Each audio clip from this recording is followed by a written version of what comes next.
Hi, everyone, and welcome to Lurking for Legends, a live video cast where we talk with people from all walks of the publishing industry.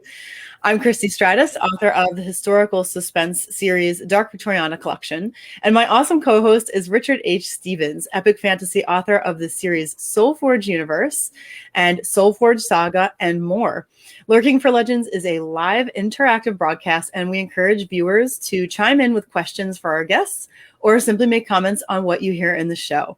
So tonight, we have business author, among many, many other talents, Trish Tonaj. Welcome, Trish. Thank you so much. Trish. Thank you very much for having me on your show. I'm really looking forward to connecting with your audience.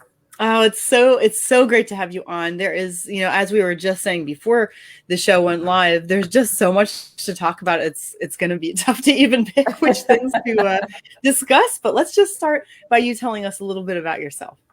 So I guess at this particular point in time, I'll talk a little bit about the founder and host of shareyourstories.online, because that's really how I became connected with Richard as an author, and soon, Christy, for you to participate in our platform as well. So when I published my second book, I was on the speaker circuit in those days, and I was meeting all kinds of entrepreneurs who were sharing great stories. And the second book I did was Breaking Barriers, 10 Entrepreneurial Women Share Their Stories. So I was featuring other women in business and telling a little bit about how they got started and some of the challenges and barriers they'd had to break. And as I was meeting these folks, I was thinking, wow, these are some amazing entrepreneurs. How do I get to share their story? Because we both know we can't keep writing books all the time, right? So what I did was I started a blog. And I thought, oh, well, I'll get one story a week and, I'll feature folks on my website and we'll blast them out and increase their visibility. And before long, I started getting an amazing response. And in the first year, we actually shared 100 stories. And so now we have over 300 international stories on shareyourstories.online. We also have a video podcast, very similar to what you folks are doing here, where we interview people and introduce them as the person behind the logo. And then we also have an Invest in Yourself workshop series, where some of the folks who've participated in the platform are actually international speakers. So during COVID, we did monthly workshops, which are now in a video library, so that folks can actually purchase those videos and, participate in the workshops and learn a thing or two about some of the business challenges that we all face. Very cool. So, you started out like business oriented, and there's a lot of helpful business consultant, you kind of do everything in the business realm, which is really cool. But you also are creative. You're a very creative person. I mean, we're going to talk more in depth about everything, but I just want to also make sure that people know that you are an artist as well. Thank you. Yes, I had a passion when I was a young child, and I started actually painting at a very young age. And it was when I was in high school. I was taking art and art history all through high school, college, and university. And while I was at Dundas Valley School of Art, also taking workshops and seminars, which is in Dundas, obviously. And I started reading books, believe it or not, about artists like Emily Carr. And once I started to read those wonderful stories about these amazing Canadian authors, and folks who were perhaps even in the fashion industry, like Chanel as I would call inspirational mentor. And one of the things that really resonated with me was how hard it was for those folks to make a living in their particular creative field. So I thought, okay, well, that's just not going to work for me. So I'm going to trade the paintbrush for a pen. And I started a business career at that time. And so things really do come full circle, because here I am getting ready to start a new decade in my own life. And now I'm going back and I'm trading the pen for the paintbrush. And so I have a wonderful art installation at Langdon Hall, which is a relay chateau in Cambridge, Ontario. And that's really been a wonderful, magical experience so far. And you were just saying that you just had a show recently at Langdon Hall, and you said you did very well. You received very well. You were telling me about you made some kind of wearable art. I did. Interesting. So we have obviously a selection of paintings, and actually the current exhibition is on until the end of October. We may find that it will go till the end of January, fingers crossed. But one of the things that I did is I took one of the paintings and we took the visual image and put it on a shawl. So wearable art is very popular. And so the shawl was very well received. And it's really kind of fun because it sort of gives you an opportunity to enjoy a visual perspective in a new way. So having the wearable art is a really wonderful addition to the painting collection. Very cool. And I think, did I see correctly on your website that, your art, maybe not all of it, I'm not sure, is outdoor art? You can actually go outside instead of just outside. That's the thing that's really cool. So the story goes, as I mentioned when I was doing the Meet the Artist event this past week at Langdon Hall, it was a transitional time of year. So spring hasn't started yet when you have all those wonderful flowers in your garden, and winter was kind of hanging around. And I was standing in my kitchen looking out the window and I thought, oh, wow, this looks really dreary out there. And I have no idea what inspired me to do this, but I went down into my studio, picked up a hammer and nails. One of the pieces that I had just completed, I literally walked out in my backyard and I nailed it on the fence. And I stood back and I thought, wow, that really adds a splash of color to the backyard. And that sort of started this whole research and development experience. And I've been doing R&D for over 5 years. And believe it or not, we have perfected a process where you can actually keep the canvases outside, hang them on your house, put them in your patio. Maybe you have a gazebo or a pool house or something like that. And it really adds a wonderful splash of color. And, at the show, quite a few of the folks who recently purchased the art said, I'm not putting this outside, Trish. Are you kidding? This is going inside. So it's certainly one of those things where, as you say, we've taken the whole concept of art to hang on the walls inside and just taken them outside and hang them on the walls outside. And I saw some of those great pictures, some of your great art on Instagram. Yes, thank you. Like anybody who wants to check it out, of course, it's on your website, but it's also on your Instagram. And it was really funny because once I saw like a painting sitting outside, it was hanging up and everything, but I saw it hanging outside. And at first it didn't even strike me that it was outside because it looked so natural where it was. Trish's paintings, at least the ones that I saw, are beautiful flowers, and they have a very distinct background. So you kind of always know it's her style. And I saw it and I thought, wow, that's so pretty. And then I was like, wait a minute, that's art outside. What is that doing there? Yeah, exactly. That's very true. Yeah, that's very true. I could see that becoming a thing, I picked florals because I thought the whole purpose is to sort of give you a splash of color outside, and everybody likes flowers. And I'm sure, because we have so many months of the year where we really can't enjoy this wonderful color in florals, we bring flowers in the house. And, we try to decorate our homes with colorful plants and things like that. But I just thought, what a wonderful way to kind of enjoy that splash of color and remind us that spring is coming if we have some really great art outside. So that was really the concept and the motivation behind the collection. And you're absolutely right. To my knowledge, there isn't anyone else hanging canvases outside.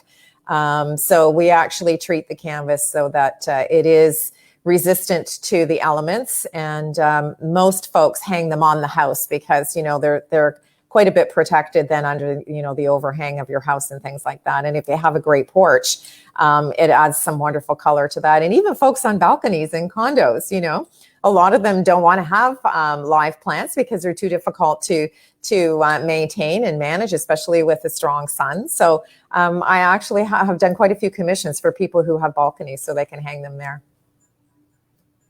That's really clever.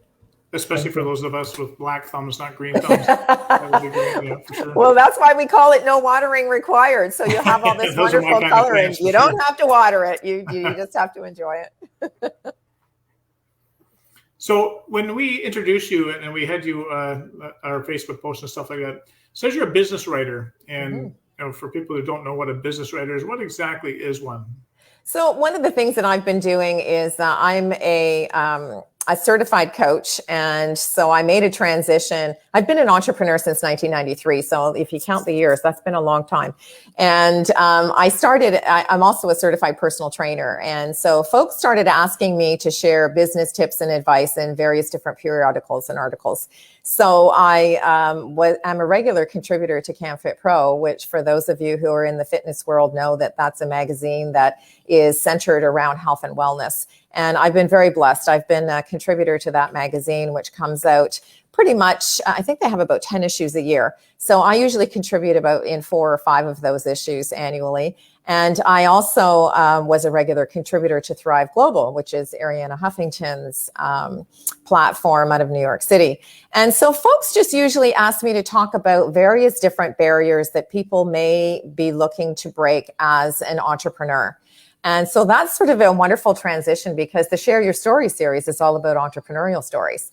So it's really great because you sort of tie things all together with folks trying to help and support other people with just sharing some tips and advice on some things that they can overcome as an entrepreneur. So that's really the purpose behind the theory of the writing that I do. So how do you find writing that versus writing your books, which are nonfiction?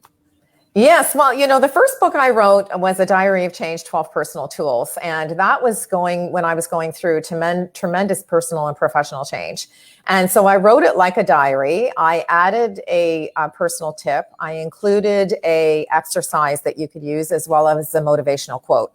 So it was kind of one of those things where if you have ever been in a life-changing situation that either was or wasn't of your own making, and you kind of sit back and go, oh, geez, what the heck do I do now? So I kind of shared my personal experience in that first book. And then really the interesting story behind my second book, because I had this wonderful opportunity to go to Harvard Law School in 2015. And I took a course on mediation and dispute resolution because I was transitioning at that time from business consulting into coaching. And I thought, okay, well, we're all arguing and fighting and we all need to try to learn to get along better. So I'll take this course in mediation and dispute resolution to try to help find that sort of medium ground between those folks in organizations that are just having difficulty communicating. And it was while I was at that course, there was only 48 people from around the world. And there were some really dynamic, awesome individuals there. And they all started to talk to me about their mentors. And I was thinking, wow, this is really incredible. Like, these people have some amazing life experience. And they really were talking about the folks that had sort of helped them along the way. So it was when I was on the plane coming home that I thought, I think there's something to this whole idea about mentorship. And I started to think about my own experience in business, and I thought, there really is something to be said for this whole idea of helping each other out. So I did a lot of research when I came back. And believe it or not, I wrote, published, and I found all of the ladies to participate, found someone. I went the traditional publishing route for my second book. And from June, when I came back from that experience in June of 2015, my second book was actually published in September of the following year.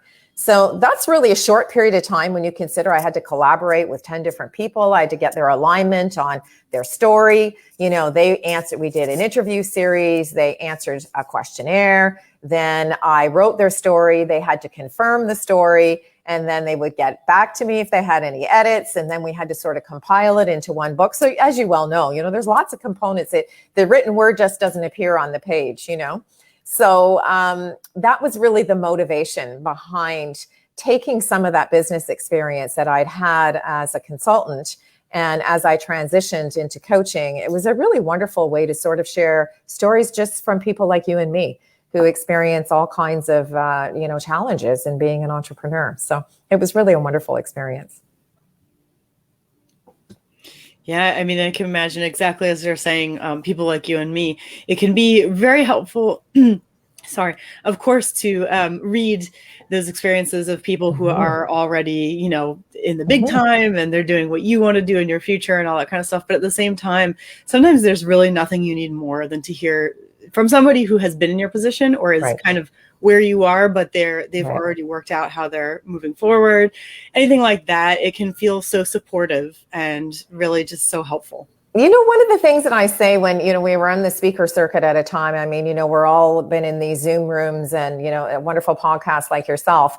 One of the things I always say as part of my speaking engagement is to anyone who's listening, and this applies not only to all of us, but to anyone who's in your network watching or listening to us tonight. You never know who's watching your journey and being inspired, right? Because we all meet people in life. I don't have any children, and I know that Richard has children. I don't know, Christy, if you do, but when you're a parent, you sometimes think that, Well, yes, I'm teaching the fundamentals to my kids. You want them to be manners and respectful and, find their way in the world. But we don't think about our friends or neighbors or even a casual acquaintance that may see us at the grocery store, like the way that we carry ourselves, the way that we communicate with one another. All of those things do have an impact on the people around us. So I'm always trying to be very mindful of the fact that, I can remember actually being a child and painting on my parents' front window. That was they decided that their front window in my, childhood home was going to be a canvas. And at the time, I had no idea that the people on my street could see what I had painted, because I wasn't connecting the dots between the window and folks on the outside being able to see. And it wasn't until those folks started to stop me in the street when I was a kid and said, "Are you the one who's painting those windows on your parents' house?" And I'm like, and then, so you don't really connect the dots a lot of times. We go about doing our usual business and we don't really realize that there may be somebody who's really being very observant about what we're doing. Yeah, no, that's so true. I was telling Trish before we went live, I'm now selling my books at the market in St. Jacob, which is a local market that Trish knows. And I had this one lady that actually, she's a vendor at the market, and she came up to me. She said, she was going to write a book, but then she decided not to. And so I just, like I say to everyone, I said, if you don't write it, we can't read it. I said, just follow your dreams, and it doesn't matter how good it is or whatever, just get it out there. And, we don't need to. So true. Because we already have one of those. We need someone like you because we don't have you out there yet. And then she went away, and she came back a few days later, and she said, "I'm starting to write again." She said, "You inspired me to write." Isn't that fantastic? The conversation we're having, but you're so bang on that you don't realize how much you might mentor someone else and how much they might mentor you as well. So. Well, the really fun thing is we all know the statistic, right? 80% of the North American population at some point in time in their life feels they would like to write a book. Only 5% of those 80% pick up a pen or open their computer and start to bang away at the words. Mm-hmm. And out of that 5%, only 2% get to be bestsellers. So I always say this, if you sell one book, you're a published author, and what an amazing commitment you've made to share whatever story that may be. So, really, the Share Your Stories platform that I have gives people an opportunity to sort of get outside their comfort zone and tell a little bit about their entrepreneurial experience. And, I get emails from people that say, "These are so amazing. They're short and sweet. I read them with my morning coffee." Or, I when I'm looking for a break in the afternoon in the office, I flip up and I go to your website, and I love the fact that you have them categorized. And we also have a direct link to people's websites. So as an example, Richard shared his story on the website, and there's a direct link to his story, to his website. So if someone's reading Richard's story and they go, "Wow, that's really cool, I'd like to know more," they can just click on the website link and connect with Richard. And then who knows where things may go from there. So it's really all about, if you follow me on social media, one of the hashtags I've been using for probably about the last 18 months is collaboration over competition. And seriously, all three of us are here tonight having a conversation. You're doing an amazing podcast. I have a podcast of my own. And here we are collaborating and helping one another with things like content and experience and all of those sorts of things. And if we don't do more of that, we're really missing out on opportunities, I find. I don't know how you folks feel about that. I totally agree. And I've gone to a couple of writers' conferences in Las Vegas, and we had upwards of 800 authors in Las Vegas at a casino for a week. And, we learned a lot of great stuff from the indie authors that are actually making big bucks. But I think myself and most people I talk to, we learn more from the connections that we made when we sat down for lunch and sat down for supper, and after everything, after the day was over and having a couple of drinks in the bar. And it was the connections that we made, and we are so valuable. And most of our lessons learned were actually after the classes. As valuable as the classes were, I think I learned more just by connecting with the other authors, for sure. Yeah, along the same lines. So I'm in a group called Sisters in Crime, which is a mystery writers group, but I'm actually a suspense author.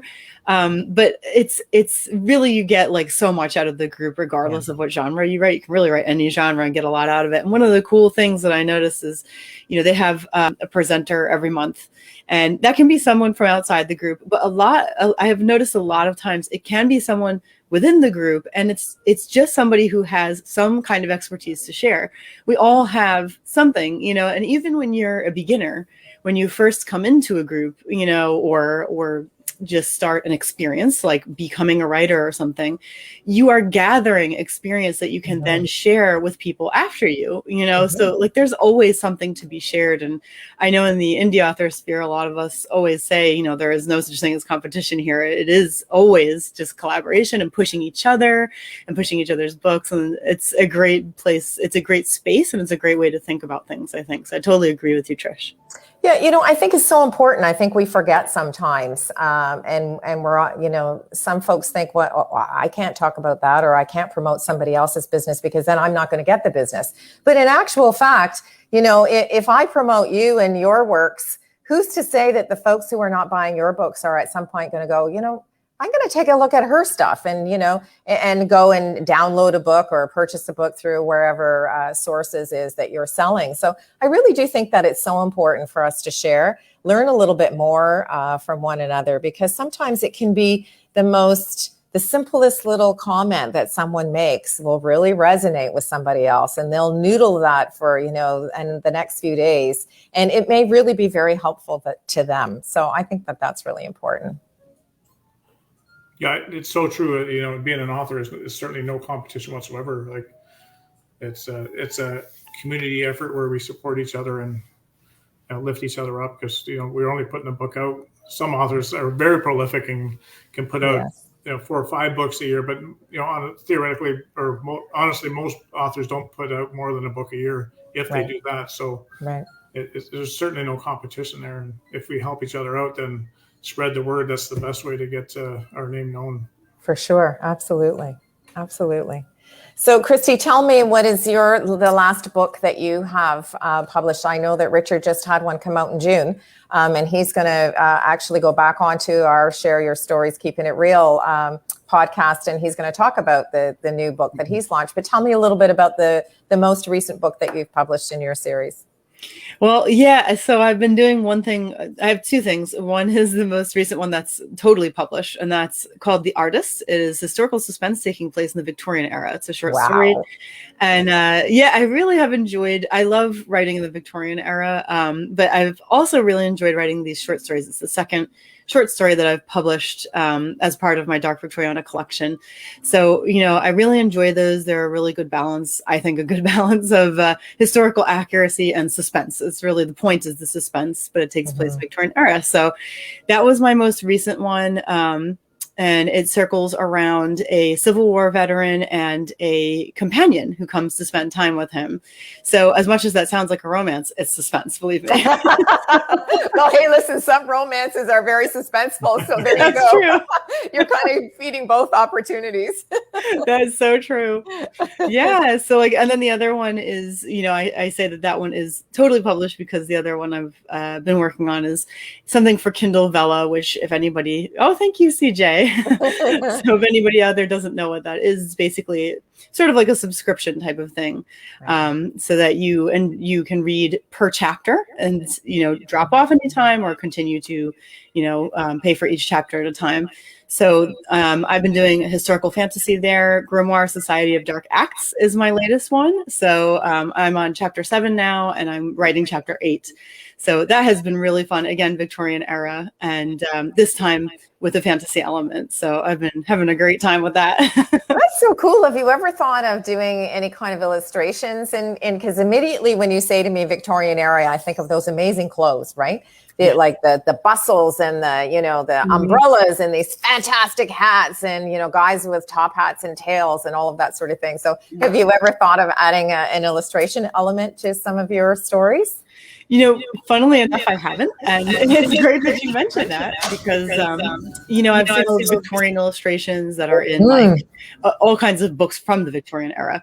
And it would be kind of cool to, that now that you mention it, it would be kind of cool to have something like that so that people can picture the characters a little bit better and feel like they're in the era. That's a really cool idea. I like that. What's really interesting is the last few people that I've interviewed in my own podcast have been child authors. So they're writing books for children.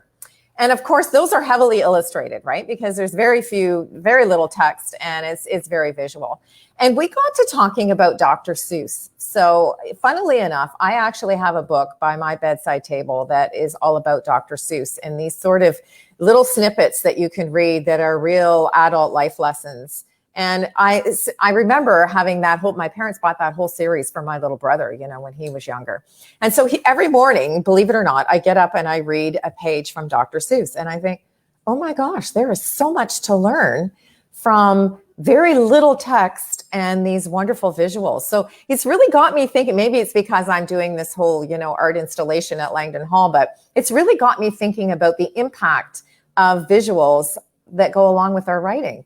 Because it's, when you think about it, when you do something in a magazine, like when I'm in the Can't Fit Pro magazine, they always put these awesome looking pictures with the written word that I've provided with them. And I don't provide the actual photos. They do that. And every time they put photos to the articles that I submit, I think, oh my gosh, that's like fantastic. I could have never picked a better picture to go along, with that article. So I sometimes think maybe we do a disservice to ourselves when we're writing books if we don't have some kind of visual element for the audience, because even if, wow, Richard has some awesome covers. They're really colorful and they're in the fantasy sphere. They're really amazing. But, for you and I, Christy, who are maybe in something that, certainly suspense, there's lots of things that I'm sure that you could do. And I'm equally as impressed with the covers that I'm sure that you have as well in terms of that whole Victorian era feel. But maybe there's something too, that little bit of a visual that we can sort of add to some of the books that we write just to make them a little bit more interesting. Yeah, that's so true. And when I grew up, my first love of reading was the Hardy Boys by Franklin Dixon. And he just had these simple pencil drawings in his stories. Yeah. And it made the story so much more intimate that when I started writing my books, I started penciling my own. Like I used to write outer space books and I used to draw spaceships. But now in my fantasy books, I pay artists. It's expensive, but I pay artists to do pictures for my books. So I actually have about 5 to 6 pictures in each book, and they're black and white in the print books. And that's what you see behind me there are all the different pictures that appear in my fantasy books. Isn't that cool? It makes it such a more intimate experience for the reader. Yes. So instead of me trying to bore you to death in epic fantasy to explain the land and what this dragon looks like, I just give you a picture of them and my job is done. I can just carry the story. I can keep going with the story. And think how cool it is. Now you have all this social media content. Yeah, well, exactly. That right? Caroline looks after that and she just goes to town with that stuff. That's true. It certainly adds an element to promoting me for sure. Yeah, absolutely. Absolutely. Well, thank you for sharing that, Christy. You'll have to send me one of your articles or the link so that I can purchase one of your stories, because I really do feel it's funnily enough, I have a connection to that Victorian era as well. I mentioned that Chanel is one of my inspirational mentors. And, what's really funny is she came out of retirement at the age of 70 and became an international success. And recently I was rereading one of the books that I have in my collection that are, of course, about Chanel. And I thought, you know what, if she can do it, I can do it, or you can do it, or anybody can do it. So I don't think that, there's any more of these ideas, I'm too old, or, I can't do that. I can't change careers. I can't have a side hustle. I think that sometimes we make too many excuses for the reasons or the fears that we have to kind of step outside our comfort zone.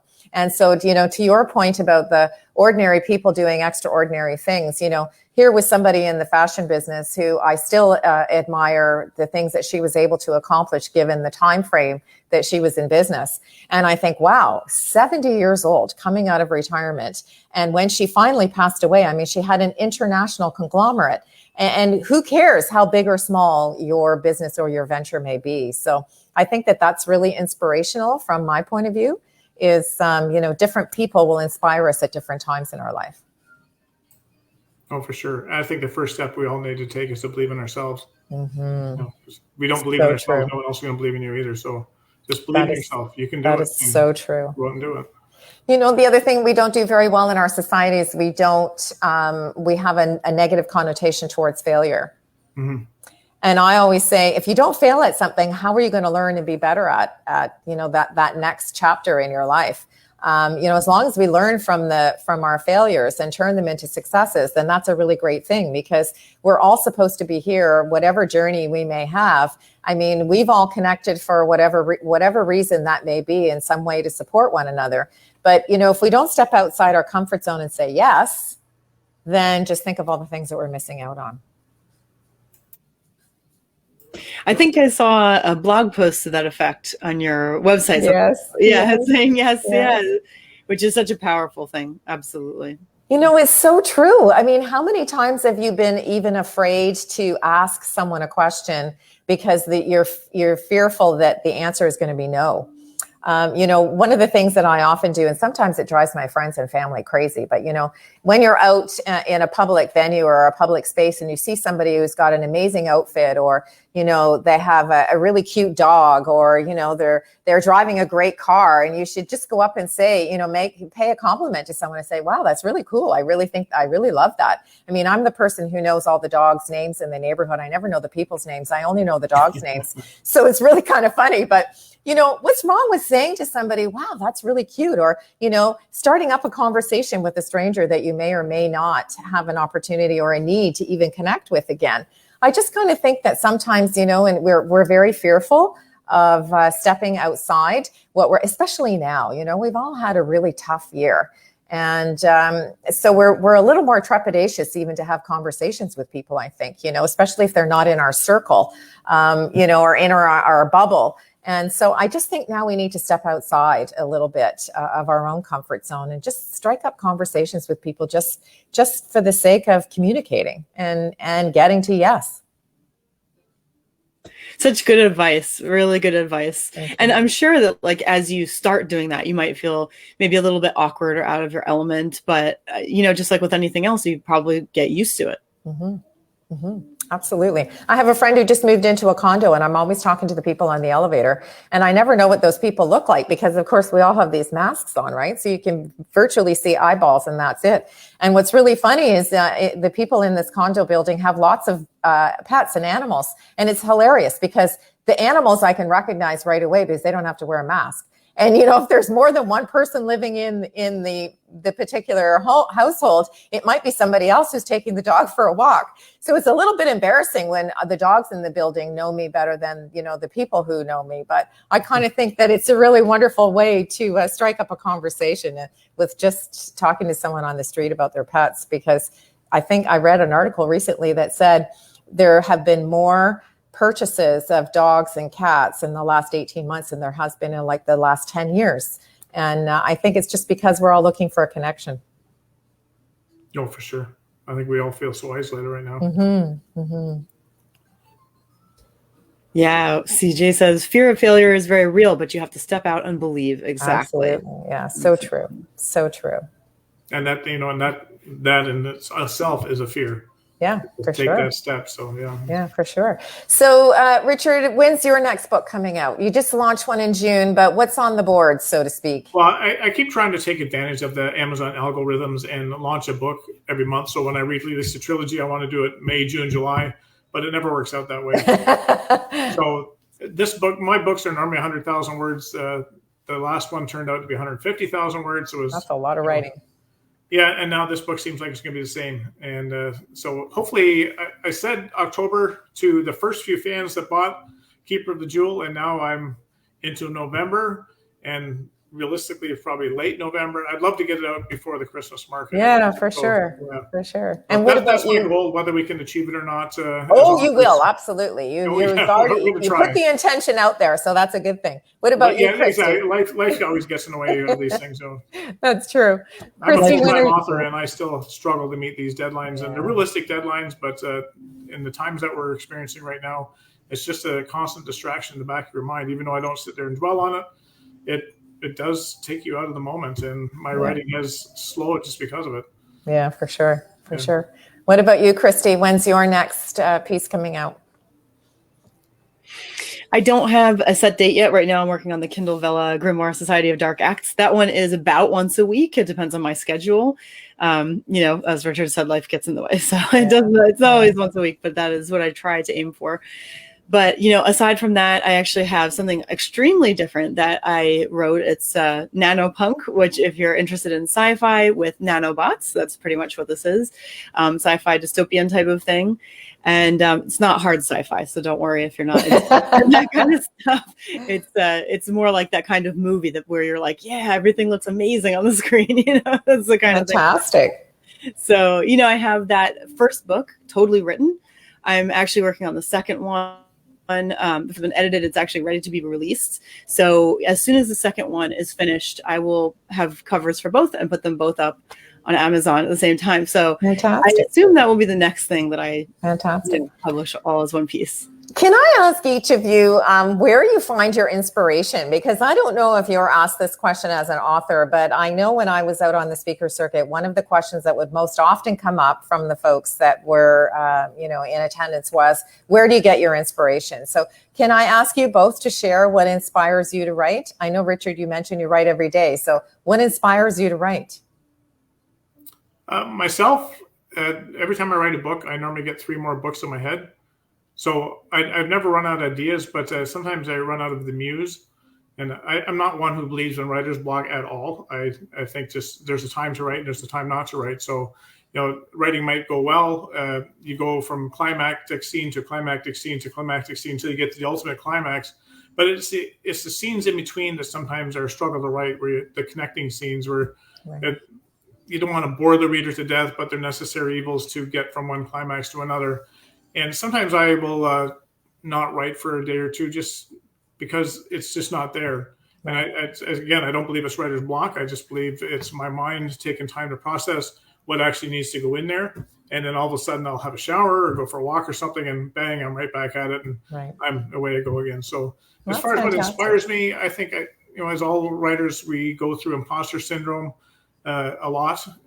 Writing is just like a roller coaster. It's like you're at an amusement park. There's these great highs that you just love what you're doing, and there's these really low lows that you think, why am I doing this at all? So the inspiration I get is from my readers. Every time I get in these low troughs, a reader out of the blue, for someone's, whether that's fate, they will just message me. I'll see a post or just see something, and they'll just say something nice about my stories, and all of a sudden away I go again. And they believe in me, and I gotta remember that I need to believe in myself. So I preach that all the time, but it's still sometimes hard to do. Yeah, true. What about you, Christy? Where do you get your inspiration? I'm intrigued by this whole idea of the Victorian era story. So what inspires you about the Victorian era that you decided to sort of spend a good part of your writing career talking about it? It's so hard to answer because it can be almost anything. It really can be. I really love, I will buy sometimes if I can get my hands on them, jewelry from the time period and really anything from the time period.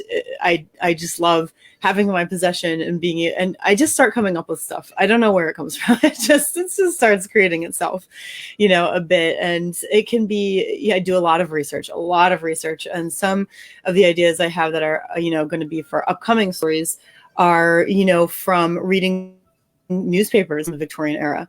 And some of the things I just had no idea about, it's just fascinating. Some things, from, let's say, like advertisements from the Victorian era have ended up in my Kindle Vella series that I have going now. And I really just take that stuff and I take it and I bunch it all up kind of together and it ends up somewhere in what I'm writing. And I have lots of screenshots of things that I want to include to give like historical grounding to what I'm writing. But, a lot of the stuff I write, especially the novels, but a lot of stuff I write is also psychological. And, that inspiration just comes from everywhere. Just dealing with people, things I've experienced, things I've read. And I like reading biographies and autobiographies, learning about other people's lives, how they lived them, why they made the choices they made, so it's really a lot. It comes from a lot of different kinds of places, I'd say. Well, and you know what? I'm sure that the places that we get our inspiration is what makes us have the opportunity to move to that next chapter, right? So we're all writing our own chapters in our own books, really. You know, not that anyone's going to be interested in my autobiography story or my biographical story, but everything that we do is kind of, you know, leaving a little bit of a legacy behind. And so I always find that, you know, that what inspires you is right for that time and place, because we're all at different places and stages and ages in life. And, you know, as we mature and change, it's really quite amazing to see, especially when you move from one decade to another. You know, you do this little bit of soul searching, and it can be really inspirational and very interesting to see where the next journey is going to be, based on some of those things that have had an influence on us. Oh, absolutely. I think it's really neat how you can tell it's coming through in this show that you are like a professional interviewer. Oh, thank you. And you're turning our interview of you into an interview of us. I think it's really neat how you do that. But speaking of inspiration, what has inspired you to go back to where we started, and you were leaving the pen now and going back to the brush? What's inspired you to actually do that? You know, I think it's the things that we feel really I guess for me, it's the life cycle, right? Things do come full circle. And I guess I just really wanted to tap into my creative side, because I had a marketing and communications business for a lot of years. And I think I used my creativity in coming up with those really innovative programs for other companies and products and services. And then when I went into business consulting, I was again doing that for other companies and products and services. And then as a coach, I was helping other people kind of develop content and how can they talk about their strengths and even turn their weaknesses into opportunities. And I think as we sort of turn the corner for me, or turn the page, I get so much enjoyment out of picking up the paintbrush. I have obviously a vivid imagination, because like you, I see it in my mind. And then the next thing I know, I have a canvas and I'm trying to bring that vision that I have in my mind to life. And I guess it's just the exploration and innovation of things that are new and different. For me, it's the splashes of color. And I think too, it's the smiles that it creates. I know that sounds really hokey, but you know, when somebody comes by on my street and they stop me and say, wow, you know, who did that painting? Why is it hanging outside? And, you know, we start this conversation and I see this smile that they have, because they're like, wow, you know, it's so colorful. And I really like that. I think sometimes the really simple things are the things that give us the most joy. And for me, it's just seeing somebody smile and take an appreciation for the color. You know, you don't need to take yourself so seriously all the time. I, for one, you know, having had a business career for over 30 years, sometimes I think we get too embroiled in taking things too seriously.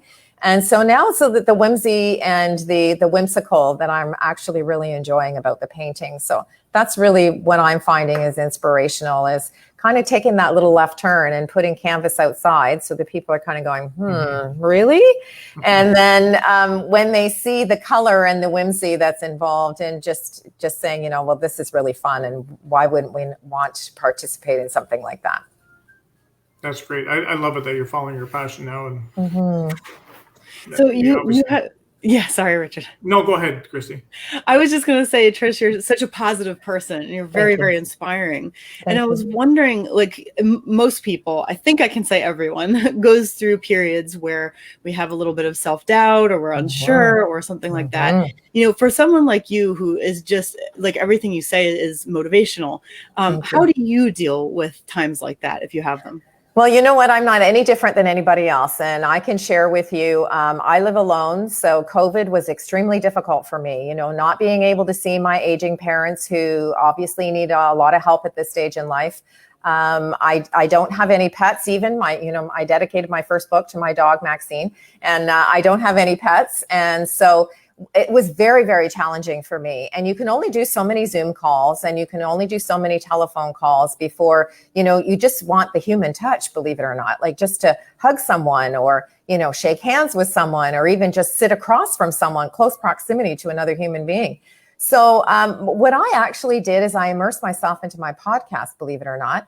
And that's how the podcast went into a weekly structure. And we now have over 75 podcasts in business mentorship, Keepin It Real. And because it took a lot of energy to get folks to participate during COVID, because nobody was really in the right frame of mind. Everyone was having a challenge, whether it was personal or professional. And so it really gave me focus where I could, be reaching out to people who would share their stories on the Share Your Story platform, send them an email and say, how are you doing? Would you be interested in joining me in the podcast? And it took a little bit of momentum to get things going. But once it got started and people went to the YouTube channel and saw the really positive spin that we put on the introducing the person behind the logo, everyone said, hey, yeah, this is really cool. Yeah, I'll do that. So I'm not any different than anybody else. And, for me being a personal trainer, I have a very regimented life. I get up in the morning and I work out like you, have my coffee and tea at a certain time. I decide how I'm going to plan my day. And I try to stick to some sort of a routine, especially during the times when you're not feeling as positive. And because I think that that gives you a sense of comfort to know that, okay, the next thing I have to do today is this. And it just gives you that sense of purpose. So I think for me, it's been a really interesting experience going through COVID and having those challenges where it's not that I don't like my own company, but I was bored with myself after all that time. I mean, geez, you can only watch so much Netflix or read so many books or, be on so many Zoom calls. I was bored to death. So I had to find some things to do that would sort of take me outside my own comfort zone. And, we have a comment there from David saying, you know what, COVID has affected absolutely everyone. And I can tell you as a business coach, I've had, dealing with solopreneurs to folks who have large, what I would call medium-sized enterprises. Absolutely every single person has been affected. And I think that also talking to those folks and trying to turn those challenges into opportunities made me really grateful that, there is a lot of positive things that we have to celebrate, even if sometimes we have to dig a little deeper than we'd like to find them. And I think that's what I had to do during COVID. So thank you for asking that question, because you know what? Nobody's life is a bed of roses. Everybody has thorns. And I always try to say that if you have this really strong network, you all won't be in the doldrums at the same time. There's got to be somebody in your network whose things are, going really well. And those are the people that you need to reach out to when you're finding that things are not going that great for you. Because usually if they're in a really great place and you're not, the conversation that you can have with them maybe motivate you to look at some of the positive things and just be grateful for what we actually really have. That's awesome. And Wonderful answer. Yeah. Thank you. No, that's great. I see we're out of time now, so I think that's a great way to wrap this up. That was an awesome finish there. And so thank you again, Trish, for joining us tonight. And we'd love to have you on again if you want to come back on sometime next year. Absolutely. We're looking into February. So if you've got something that's coming up that you want to coincide with the show, just let us know. And so before we leave, Christy, what's new in the Christy stratosphere? I don't have too much news since last week. At this point, I am writing, as I said, Chapter 8 of Grimoire Society of Dark Acts. So that should be up sometime, probably this week, actually. So that we can look forward to. I'm excited about it. Every one of them packs a punch. So I hope you guys enjoy if you are reading it on Kindle Vella. And as always, if you are not into the whole Kindle Vella thing, you can just join my Patreon, which you can find at patreon.com/Christy Stratus. And you can read them there, just $1 a month, and you can read them. So that's it for this time. What about for you, Richard? I'm just still writing Dragon Stack. And we just finished the audiobook for Keeper the Jewel. But other than that, I'm just plugging along. And I apologize, Trish. I meant to ask you before we segued away from you. What's next with Trish? Are there any more books coming down the pipe? And if so, where or when? I'm taking a little left turn and I'm going to do a magazine. So we're going to feature the people who participate and share your stories. We're going to do a quarterly magazine. We're going to try that for next year. And we're going to sell the magazine on the website because our intention is with the sales of the magazine, we're going to start an entrepreneurial bursary. And we're just coming up with the way in which we can get everybody to vote, and what is that going to look like. But right now we have to pass the first goalpost, which is getting the magazine ready and picking the cover and all of those wonderful things. So that's sort of what I'm working on next. Okay, awesome. And where can we find the books that you have out now? You can just go to my website, trishtonaj.com. There's the Diary of Change, 12 Personal Tools is available as an e-download. And because I went traditional publishing for breaking barriers, all the links are there to Barnes & Noble and Amazon and so on and so forth, where you can purchase those.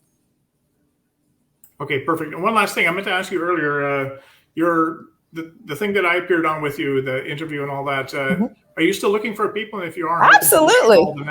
Absolutely. We currently have over 300 international stories on shareyourstories.online. I know that Christy's going to participate with us soon so that we can amplify her success on the platform.